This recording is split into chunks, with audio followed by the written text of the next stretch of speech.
Welcome to the most iconic circuit in F1 history.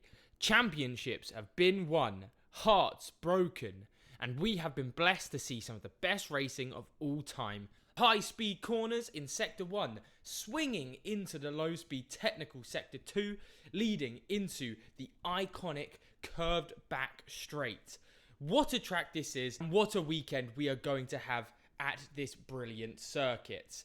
This is everything that you need to know about the Brazilian GP. So, the biggest piece of information coming out of this week for the weekend is that there is potentially a chance that Max Verstappen has a penalty. Now, at the time of recording this, F1 haven't actually officially confirmed this, neither have Red Bull. However, Helmut Marko normally does discuss this a lot with the upgrades as well, and whenever he speaks about this sort of thing, normally that means it's coming. So I expect it to be official, probably by the end of the day by the time I put this video out. However, at this point, it is still not officially confirmed. However, I highly expect Max Verstappen to be coming in, changing some components to his car, meaning that he will have at least probably 5-place grid penalty. So that is going to be great to see if he can re-overtake a few cars, but very exciting news, especially for the championship, as this will open it up quite a lot more if the likes of Norris and Leclerc can perform at a race potentially where Verstappen might not.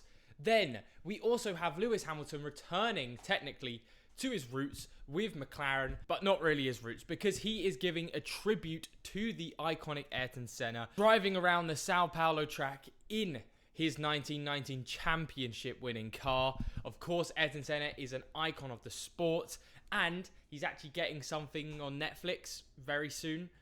Hopefully they don't cock it up. However, it is Netflix, so don't be surprised. But that about wraps up the news for this weekend. Now let's talk about what you should be looking out for in the race. And first off, it is again if Ferrari can handle the pressure and win a third time in a row.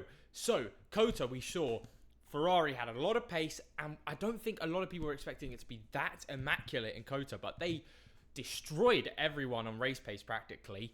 McLaren sort of got into it more in the second half of the race as they usually do, but nothing compared to what Ferrari's had the whole entire time. Now, again, in Mexico, Carlos Sainz won. It was a little bit more lucky. McLaren looked like it had more pace. It's just a shame that Verstappen and Norris were battling, so we couldn't actually see Lando Norris get that win. But that meant it was a very good situation for Ferrari and Ferrari fans as Carlos Sainz went on to win the race as well. So we had Charles Leclerc, then Carlos Sainz. Can they make it a three-peat? I don't think so. Especially with the news of the Verstappen penalty, I think it will be very difficult for Lando Norris not to win this race, as we've seen the McLaren race pace.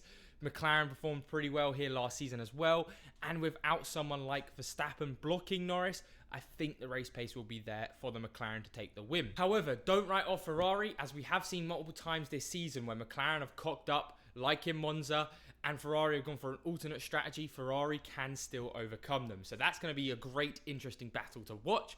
We then have, of course, the championship showdown with Lando Norris and Verstappen. This is a very vital race as it's a sprint race weekend, which means Norris realistically has to get 15 or more points on Verstappen this weekend. And that is not a crazy thing to suggest. Now, as simple as that, in a sprint race, he has to win. Get those 8 points and hope that Verstappen gets third or lower. Then that'll be a pretty good result for him. But in the race with these grid penalties, Norris has to win to get those 25 points and hope that if the grid penalty does come for Verstappen changing some parts to his car, then that will mean, hopefully, that the Mercedes for him will block off Verstappen and keep Verstappen around that 6th to 7th area. If that can happen, championship back on. But we've seen Norris buckle under pressure a lot, so don't put it past him to buckle under it again. But it's going to be great. I know Brazil as a track is phenomenal anyway. We get a lot of overtakes. We get a lot of good racing. So even without Norris versus Verstappen, we're probably going to get Norris Leclerc or Norris Sainz. Or maybe a little bit of McLaren craziness going on with Norris and Piastri, but I doubt that would happen. I think those two are working in harmony at the minute. Realistically, I could see the championship gap going down to 30 points after this weekend if there are no DNFs. So that is really exciting to be keeping an eye on. And then I think the final thing you really need to look at is that 6th place Constructor Championship battle. So I've talked about it last weekend with Haas and VCARB. However, we are getting to the end stages of this battle. Haas, if they get another 5 points this weekend, have shut the deal down, which is perfect for them because they were behind VCarb at Kota, and all of a sudden they're just getting points after points. Haas have just been phenomenal, and I love to see a really small team basically compete with the big dogs. They've got so much less funding than Aston Martin, they've got so much less funding than VCarb, and they're showing them how to do it. That is much better than what they were doing last season, basically dwindling at the back the whole time. So I'm excited to see Hulkenberg and Magnussen potentially perform well, but don't write off VCarb as they do have Lawson and Tsunoda, and they've been looking pretty competitive. If they don't get screwed over crashing into drivers, because Tsunoda can get a little bit leery, which does happen. So on their day, they can keep the fight to Haas, but realistically, I have a feeling that Haas are getting at least one driver in the top 8, and that's going to seal the deal. By that point, it'll be too little races for VCarb to catch up. But now let's get on to my favourite part of the video, which is my predictions. Now we're going to start off with my big prediction where I do a forfeit if I get it wrong. And yes, I know people are probably going to be screaming at me, Zach, you didn't do your last forfeit. Yes, I know, I've been on holiday, so I'm going to do it when I get back. So potentially I've got 2 forfeits to do. So I will be bringing out that really wanted Toto Wolff video of me saying his name 2,500 times. But for this weekend, I believe that there are going to be at least 2 DNFs in the race, not sprint race, not anything else, just the race. And if there isn't, I'm going to see how fast I can drink a whole 2 litres of like Coke or Pepsi, whatever I can grab my hands on. Because I've been seeing a lot of videos with people trying to neck the 2-litre bottles, and it doesn't look very nice. So I thought, hey, that's a decent little forfeit I could do. Try get it under a minute or maybe 2 minutes. We'll see. Now for the actual predictions for the race, my top 3 is as followed. Lando Norris first, Charles Leclerc second, Oscar Piastri third. I do believe McLaren have it in the bag this weekend. If the Verstappen penalty doesn't happen, then my top 3 would probably have Leclerc first, Norris second, and then Piastri, because Verstappen will probably just dive bomb into Norris, completely crashing into him, screwing both of their races, but we know that's exactly what Verstappen will do if he has any sniff of Norris in sight. And then overperforming driver, I've gone with Nico Hulkenberg. Like I mentioned, I do think he'll get another top 8 here in Brazil.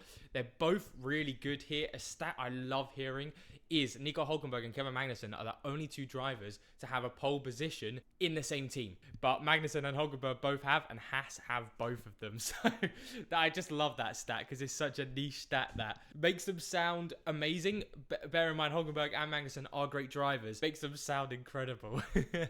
And then for me, the underachieving driver will be one of the Mercedes. I do think it's one of those race weekends again where we're going to see Russell or Hamilton just crash out or have some contact with someone and then just dwindle off. And with their pace at a minute, I could see one of Russell or Hamilton not finishing even in the top 8.